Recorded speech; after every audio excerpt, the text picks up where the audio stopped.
There were moments when I was bewildered by the terror he inspired, because I had no appeal to whatever against either his menaces or his afflictions. The servants did not like to offend their young master by taking my part against him, and Mrs. Reed was blind and deaf on the subject. She never saw him strike or heard him abuse me, though he did both now and then in her very presence, more frequently, however, behind her back. Habitually obedient to John, I came over to his chair. He spent some 3 minutes in thrusting out his tongue at me as far as he could without damaging the roots. I knew he would soon strike, and while dreading the blow, I mused on the disgusting and ugly appearance of him who had presently deal with it. I wonder if he had read the notion on my face, for all at once, without speaking, he struck suddenly and strongly. I tottered, and on regaining my equilibrium, retired back a step or two from the chair. "That is for your impudence in answering mamma a while since," said he, "and for your sneaking way of getting behind curtains, and for the look you had in your eyes 2 minutes since, you rat." Accustomed to John's abuse, I never had an idea of replying to it. My care was to endure the blow which would certainly follow the insult.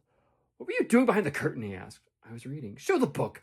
I returned to the window and fetched it hence. "You have no business to take our books. You are a dependent, mamma says. You have no money. Your father left you none. You ought to beg, and not to live here with gentlemen's children like us, and eat the same meals we do, and wear clothes at our mamma's expense. Now I'll teach you to rummage my bookshelves, for they are mine. All the house belongs to me, or will do in a few years. Go and stand by the door and out of the way of the mirror and the windows." I did so, not at first aware that it was his intention, but when I saw him lift and poise the book and stand it in actual to hurl it, I instinctively started aside with a cry of alarm. Not soon enough, however, the volume was flung. It hit me, and I fell, striking my head against the door and cutting it. The cut bled. The pain was sharp. My terror had passed its climax. Other feelings succeeded.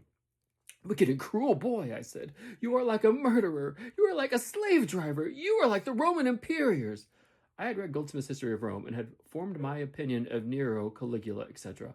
Also, I had drawn parallels in silence, which I never thought thus to have declared aloud. "What? What?" he cried. "Did you say to me? Did you hear her, Eliza and Georgiana? Won't I tell mamma? But first—" He ran headlong at me.